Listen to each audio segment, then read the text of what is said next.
what happened was that this healer, this wonderful therapist healer that I met, saw me at the soul level in a way that no one had ever done. Everybody, I always felt like everybody looked at me for what I did rather than who I was. And for just that moment, I realized that what I was on the inside was worth seeing again, worth bringing out.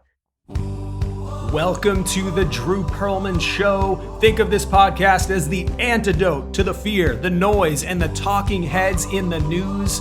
The show features an entertaining blend of ancient wisdom, empowering ideas, and cutting-edge, healthy living science to optimize your health and your life.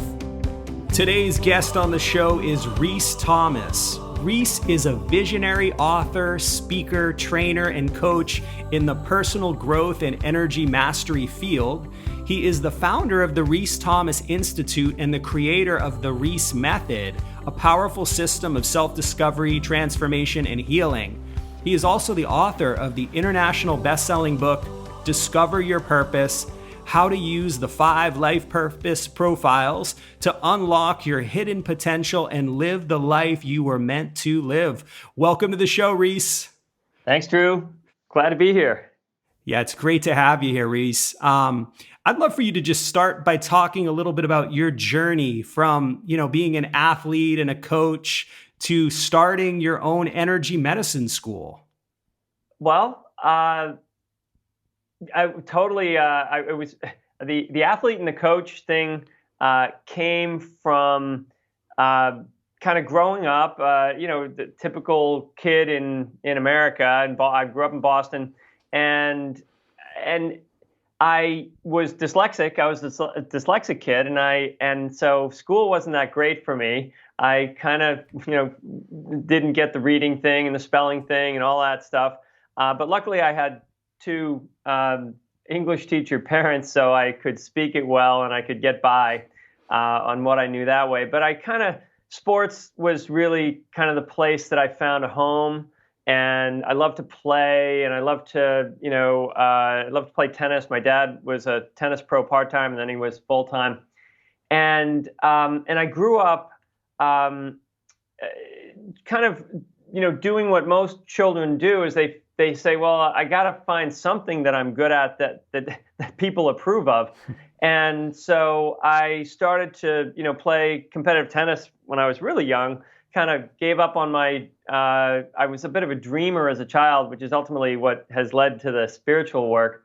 But in the world, you have to kind of, get along, and you have to get by in school and get some kind of grades. And so I found that sports was something that I loved to do, I excelled at, and I really had this real sort of playful kind of soul. I wanted to make life fun, and so I played as much as I could, and then just survived school and played with my friends. And I didn't really, because I was dyslexic, I didn't really understand why people were learning the way they learned, which I guess is also a great gift now as I'm trying to teach people to unlearn all the things they've learned about what it's like to be who they are.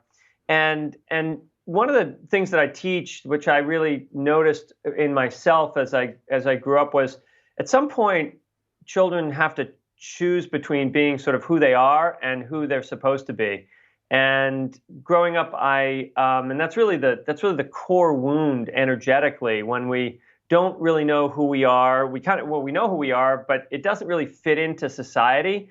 Just going and playing and dreaming wasn't going to fit in. And so being an athlete did. All of a sudden I'm an athlete and I'm doing well in sports, and that's like, okay, well, now you've got a job. Now at least it's a job for a kid. And then later I started working and teaching tennis, which I found I had a real knack for seeing things in people that that help them sort of remember who they were at a deeper level. And so at teenage years, I started teaching, teaching tennis and playing competitively. And I played professional tennis, and all the way along, I'm sort of trying to figure out who I am. My 18-year-old decided that I was going to be professional tennis player, a black belt in the martial arts, a successful businessman, all the things that society told me that I should be. And by the time I made it through my 20s and 30s doing all of those things. I became a second-degree black belt. I played professional tennis. I became a top-level performance coach and tennis coach, and then worked with people, on their mental game and their emotional game and their nutrition and so I sort of learned all the tools that society says this is what you want to have. This is what you want to be. You want to be the best that you can possibly be. And I was like, all right, I'm not only going to be the best, but I'm going to teach people to be their best.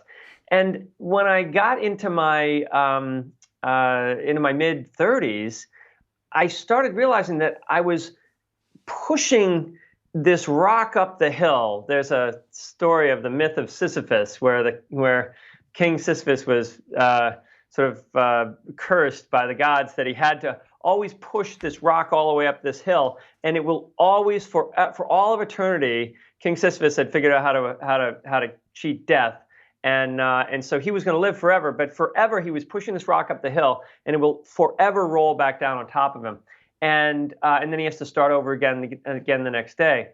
And I, at that point, I was realizing that I think that if you're pushing your own rock up the hill, you're happy to do it every day, even if it rolls back down, because every day it's your rock, it's your thing. But when you realize that you've maybe, I climbed the ladder of success and I got to the top, and I was the top of my field, and I was a top athlete. I was in, great physical shape. But I get up to the top of the ladder and I realized that I put the ladder up against the wrong building, the wrong career. I was in a relationship that wasn't healthy for me. I was a workaholic at my job. I had to be. It was like an 80-hour-a-week work week minimum, and so I wasn't there as a father. I wasn't fulfilling. I didn't feel fulfilled by anything I was doing. I was just in this constant push, and I know that that's referred to as the midlife crisis that comes at the, when you realize that your 20-year-old that guessed who you think you should have been was absolutely wrong at almost every turn. That's when you wake up and realize, well, I really honestly don't have any idea who I am. And in that time, I had sort of been hiding the fact that I had a chronic pain, lower back pain and sinus conditions and things for many, many years, 6, 8, 10 years. I've been fighting these things, and anxiety and some things that were sort of under the surface of this guy who had it all together. And that was when I realized I was going to the doctors for all these different things, and they had no idea what to do with it, because ultimately a doctor can't help you with not fulfilling your life purpose. They can, work on a symptom. They can give you a pill. They can say, well, we're going to send you in physical therapy, or, you ought to be taking these muscle relaxers or whatever it is.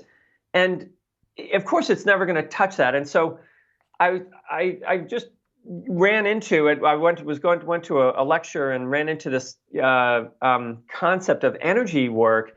And I read this book by a healer by the name of Barbara Brennan, and it was all about energy. And I knew about energy because I had been a martial artist, and I knew about chi energy, and I knew about these different things, but I really didn't understand the aura. I didn't really understand the direct correlation between your life and what's going on in your energy field. And literally within a year of working with a healer, and really, the first time I met the healer, I kind of knew something was up, and I knew that this was kind of something I needed to look into more, because I was a guy who never cried. I was just like, I was always on, I was always up, always smiling. I was doing, I was work, and happy about it, and I was successful and successful at every basically external level, but not internally. And I went for this first healing thinking, well, maybe she can help me with my sinus condition or my, these other chronic pain issues that I was having. And when I sat down she brought me in. It was in her house at the time, and I came in and I sat down across from her about 5 feet away, and as I looked in her eyes, I just started crying.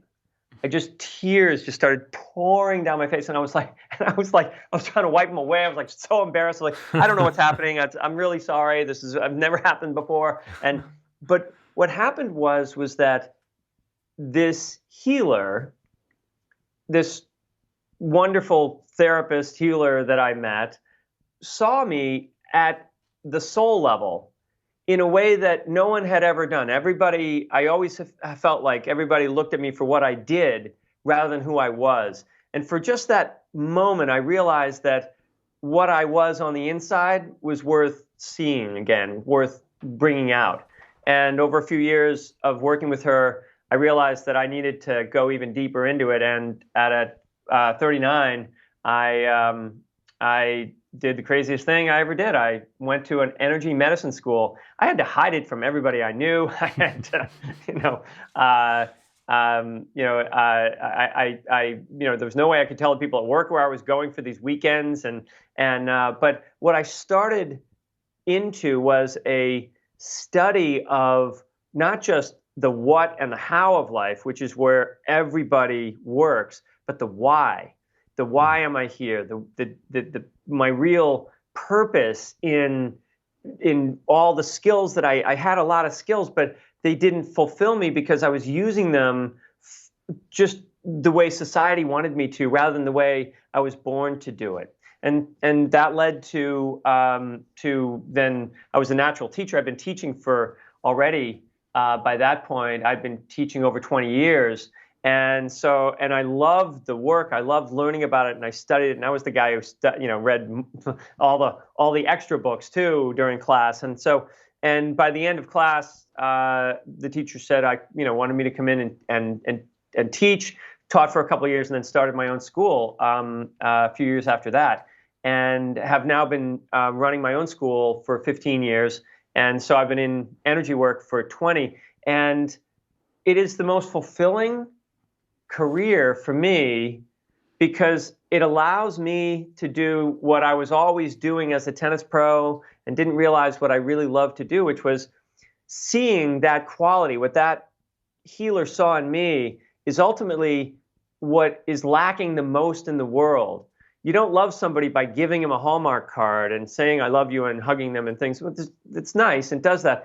You love them by acknowledging and calling forward within them their true greatness, their true gift, which is so simple. It's not like your gift you have to be like a superhero, or you have to be somebody on that you want to be watching on YouTube, and it's like these amazing feats and all these people that are flipping their bikes upside down. That's like 0.01% of the people on the planet. Everyone on the planet has an incredible, unique gift that is how they love in the world, how they bring connection to all of humanity. And so that sort of was my realization was, that this is it. This is what I love to do. And I wrote my book, Discover Your Purpose, and have been and work with hundreds of students each year, and thousands, through the internet, on how to remember that there's something within you that's effortless for you, something you may even have looked at and said, anybody can do that. But it's not anybody can do that. The thing that you can do, no one else can do. And remembering that is really your power. Rhys, that's really powerful. That's great. If someone's listening to this and just is feeling lost, like they're in that stage of just being lost and not really knowing what they're here to do, what their purpose is. I mean, if they were sitting with you, what might you tell them for someone that's feeling a bit lost right now? The first thing to do to figure out who you are is not to go to your brain, because your brain only knows what you're supposed to do. You have to go and you need to feel deeper. And usually when someone gets to that place where they feel empty, that's the first feeling. The first feeling is there's something missing. And I called it, when I was in my 30s, I was I think back to those feelings I had where I had to have the smile on all day and I was doing all these things. But in my quiet moments, when I was meditating, I sort of felt a quiet desperation, that no matter what I do, it always wants more. It's never enough. I was never going to be enough. No matter what I did, it wasn't fulfilling. And then because I was a doer, I was just doing more. And so for other people, maybe they're not that. They're the other way. They're like, if they fail, they pull back. They fail again, they pull back. And eventually, they failed enough times at fulfilling themselves or being successful or being what other people want them to do, that they're just starting to pull back away from their lives, and then they've lost their enthusiasm for life, and that feeling empty. So there are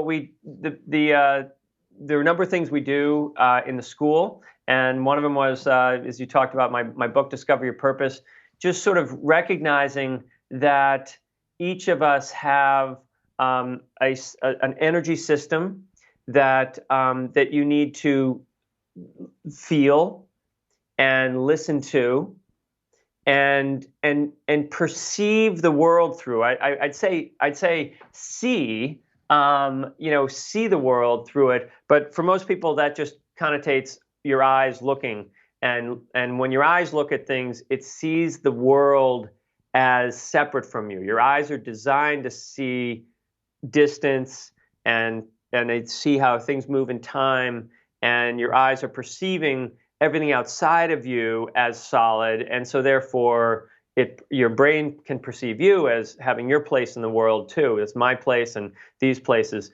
But when you understand that your energy field is connected to all those things and is part of all those things, you have a very different relationship with people, with objects, with your house, with things when you feel your way through them. So you feel them, you listen to them, you hear them, you experience them, through all of your senses, and then as you're doing that, you can become very aware of say, let's say we're talking about love in the heart, and you'll notice when you're feeling that sort of compassion and appreciation for someone, or you think about someone that you really, it's really, really dear to you, and you can feel that. And then you feel what your heart feels and what it senses in that. And you can now, you can think about that person and remember that feeling, but then you can also come back to your present moment right now and sort of feel how just the environment you're in. How does your heart feel in the environment that you're in? And if you're maybe at work, maybe you realize, wow, my heart is saying, I'm not coming out.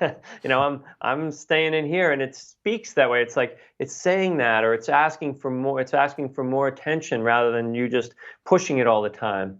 And so then you can become aware of maybe how, in situations with certain people, maybe you think of another person, you realize, wow, you can really feel your chest, your whole heart area, your heart chakra sort of tightening.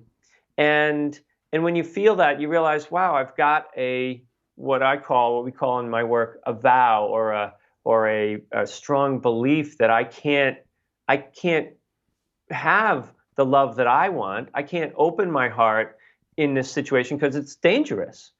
And so then from those simple things, so these basic 4 steps: feel it and hear it, see through it, sort of perceive the world through it, see and perceive the world through the eyes of love, which would be the heart.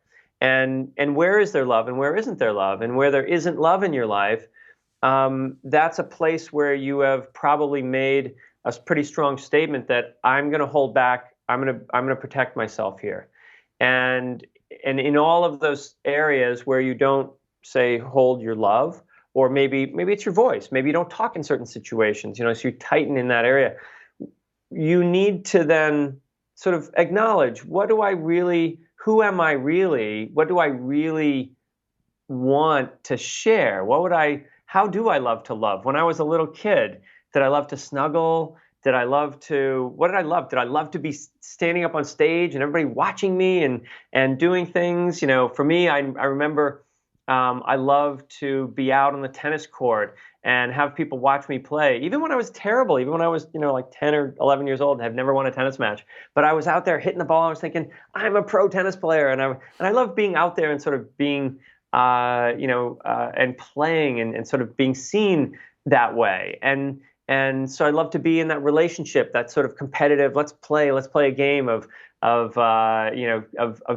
can win this game, and that awareness, then allows me to make different choices. And so if you can feel your way to that level where you're sort of like, yeah, I definitely made a vow not to trust,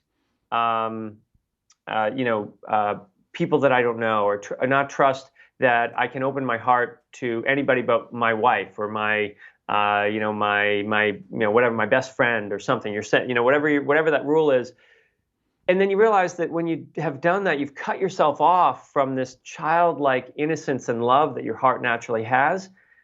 That's when you use what I call a freedom statement, where you'll say, oh, and a freedom statement starts with, I'm open to sharing myself with more people. Maybe one more, maybe just one this week. Maybe I'll just I've got this friend at work.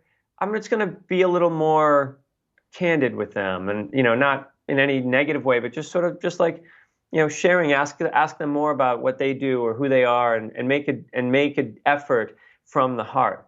And so just those 4 steps of recognizing, and feeling, that's a beginning process for people. And you can meditate on that. You can do it you can do it while you're walking. But it's the spiritual path begins with that emptiness you were talking about.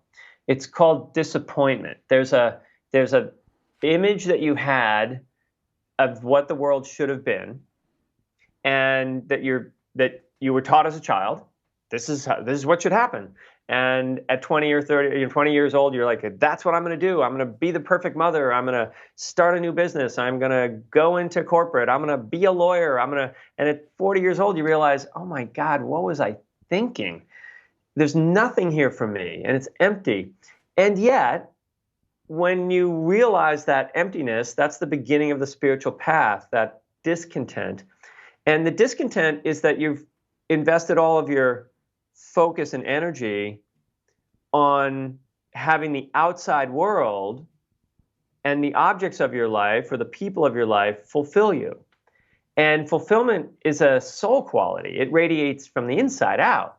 It doesn't come from the outside in, and no one actually can give it to you.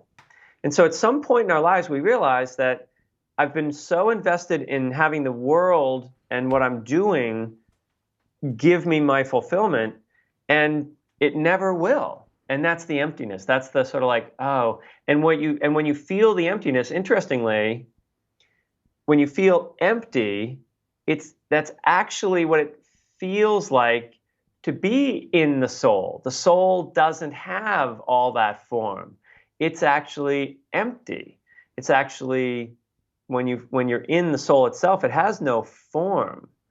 And when you were a little kid, you had no form either. It wasn't until you were told that you were a boy and and your name was Rhys, and you had to, and you had to be, wear blue, and you definitely aren't going to be playing with dolls. You're going to be playing with GI Joes, and you're going to be, and you just buy the whole story. And TV teaches you that, the media teaches you that, your religion teaches you that, and you just buy the story. But when I was a little kid, I wasn't thinking I'm going to be something when I grow up. I already was something. It was amazing. I woke up every day and was like, I love this. What are we going to do today? and that's what we're missing. We're missing that fulfillment of being just who we are, the effortlessness of being who we are. That's great. I've heard you say before that if you're fighting with your energy, you're going to lose 100% of the time. And it made me think of all of this, just to kind of take it in a little bit of a different direction, all of this physical sickness in the world right now. And, with so much chronic disease and autoimmune and cancer, dementia, like the rates just keep going up and up and up. And, Western medicine, I mean, it seems very limited, at least to be kind, in its capacity to help these people. And I wonder how energy medicine and that whole notion that, are we just as a whole kind of fighting with our energy? The vast majority of people. Yeah, for sure. Every time you fight with your energy, you lose 100% of the time. I like that. I think I've said that in the past a number of times. Healing isn't something anyone else can do for you. Ever. It's not that they can't point you in the right direction. It's not that they can't be a catalyst. But I always liken it to having the flu. Of course, we got a big flu bug going around right now. Yeah. But having the flu. And while you have the flu, and that virus is running amok in every one of your cells, you can't remember ever being healthy. You can't even remember. It's like you're so sick, you just can't. It's like you just are like, this is never going to go away. And whatever you take for pills, whatever you do for, however you do it, you raise your energy, you breathe, there's all kinds of things you can do to energize your immune system. You maybe do that stuff, or maybe you just slept for a few weeks, or whatever you did, you took aspirin, or you took, a NyQuil, or whatever you take. And at some point, your body just decided it was done with that. And all of a sudden you're like, oh my God, I'm feeling normal again. I'm back to me. And within very short period of time, you are back to who you are. And your body just decided to do that. That is the same in every illness. There are over 8,000 healing modalities just in the United States alone right now. Wow. Now think about that. Back in the 80s, there were 5, right? Now there's 8,000. That means the internet has created this way of dragging every guru out of every ashram and every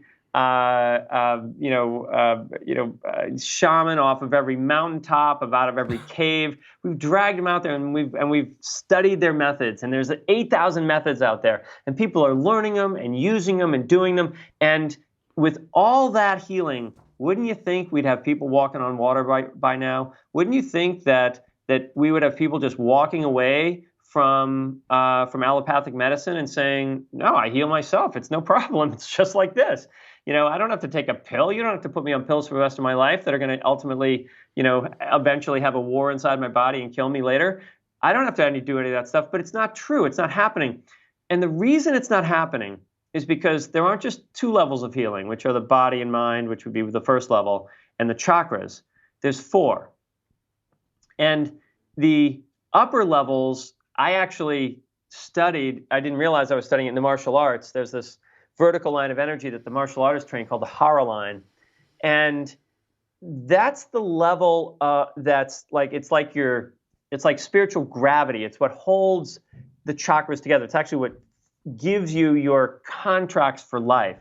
And it's a part of you that has never been sick. And it's directly linked to the soul. It's like the purpose of the soul. So these higher level vibrations and this wisdom within you of what it's like to live your purpose and to live and like your soul quality and be immortal. Your soul's never been sick. Your soul's never had an argument with your spouse. Your soul's never lived or died. It's allowed you to have these human and physical experiences so that the soul gets a chance to share its gifts in different parts of the universe. I'm sure maybe each of our souls are not just here on planet Earth. We're in multiple places, but there's this soul quality within us that's pure wisdom and power. And people know it. There's not a person listening to this that hasn't had some kind of an epiphany, some kind of maybe someone died, maybe there's something happens, and and all of a sudden they can't think the way they normally think, and something sneaks in, or maybe they've had a dream, or maybe they've had something, and everything became crystal clear just for a moment. And what I can tell you that is an open chakra and when a chakra opens, opening a chakra just makes you feel good. What happens when a chakra opens is that this much higher frequency that isn't even in this sort of universal dimension, it's a higher dimension of consciousness that's within us, that's sort of like our soul qualities within us. I call them the spiritual qualities. Those can speak directly to your heart, directly to your mind, directly to your body, directly to your cells when the chakras are open. The chakra being open by itself is just a nice release of the tension and the pain and the stress you've been having by avoiding, say, what you're here to do in that chakra. If you're here to tell people, about energy work, like I was, but instead I was telling them about how to be a great athlete, I had a lot of sore throats. I had a lot of problems with my throat because I wasn't speaking my soul truth. I was just speaking a truth. And we have to know the difference between a soul truth and a truth, because a truth will make us sick. The soul truth will make us thrive. Oh, that's beautiful. And so this is the bridge that I made, and this is the bridge that I make in my school, and I made in my book Discover Your Purpose, where what I was learning as the horror line, this part of the martial artist that we learn this to widen this sort of it's like this intention line that gives you such a strong sense of your presence. Not that I'm tough and I'm this. It's just like there's a knowing of who I am, so that when my body literally gets knocked down and broken in a sparring match, there's a part of me that no longer can be hurt. There's like this part of me that never gets knocked down. As I recall Wayne Dyer talking about it, he mentioned it as the inner candle flame that never flickers. And these things that people alluded to are actual energetic frequencies, just like your physical body. They are bodies. You experience them directly. You can experience them directly, and they have direct impact on everything you do in your life.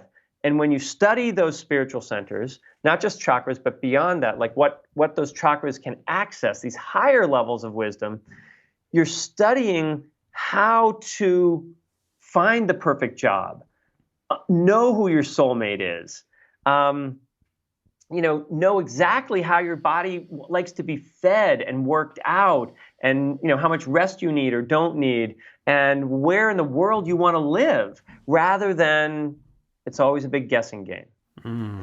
When all of humanity understands that we have the capacity to create our reality, it's not just some bumper sticker in some new age bumper sticker, and everybody's like, I create my reality. Then why are you so miserable? What's going on there? We actually create our reality, and we all realize that we're like humanity's like a hand with 7.5 billion fingers, right? No fingers are worth cutting off. We've only made like a couple of them important for some reason. But it's only when all of humanity realizes that there's not one person on the planet, not one, and there never has been. Every mystic has said, I started out like you did. I was a kid, pooping in my diaper. It's like I wasn't like God. I didn't come in here. I just didn't make the same choices you made. I didn't create the same amount of karma you've created in your life. And when we all have that realization, and we all start doing the types of meditations I'm talking about here, where every day you access a point within you that no one but you creates from, that's when we start pooling our energy together in a way. And these types of things that are going on in the world right now, the kinds of insanity around, just everything right now, where the world's shutting down and opening up, and trying to vaccinate for something that's an immune deficiency, because we've been so malnourished and malnourished both physically and emotionally, and in our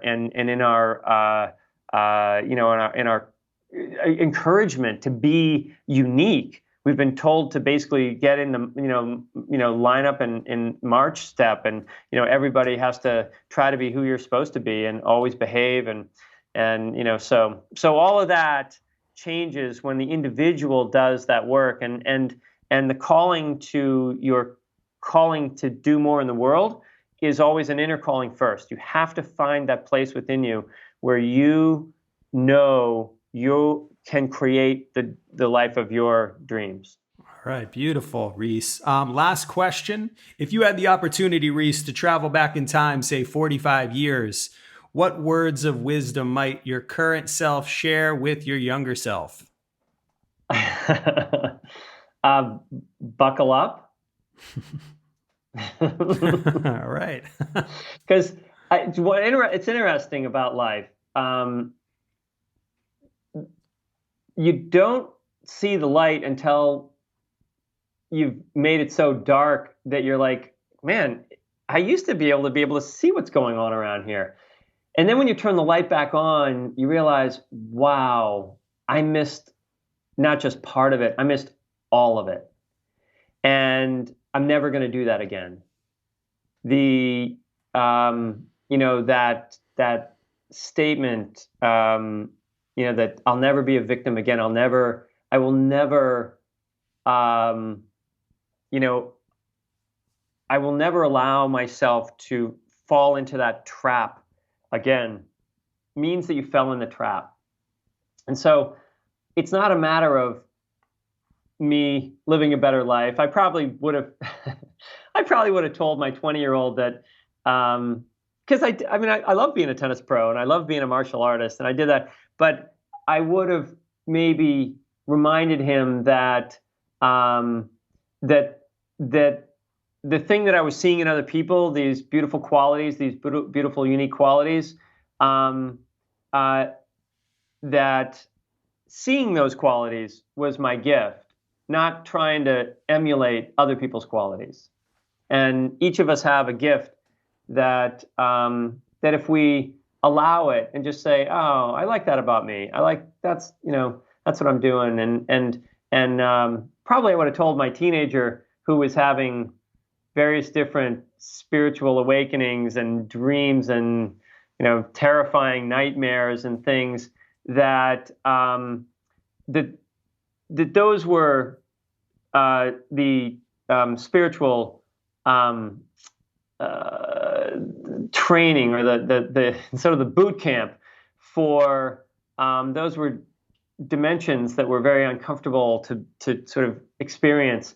And those things that I was dreaming about were nightmares because they didn't fit into any context of what I was being taught in the world was real. And then as I learned energy work, I realized that all those things I'd been dreaming were these beautiful other dimensional elements of who I was.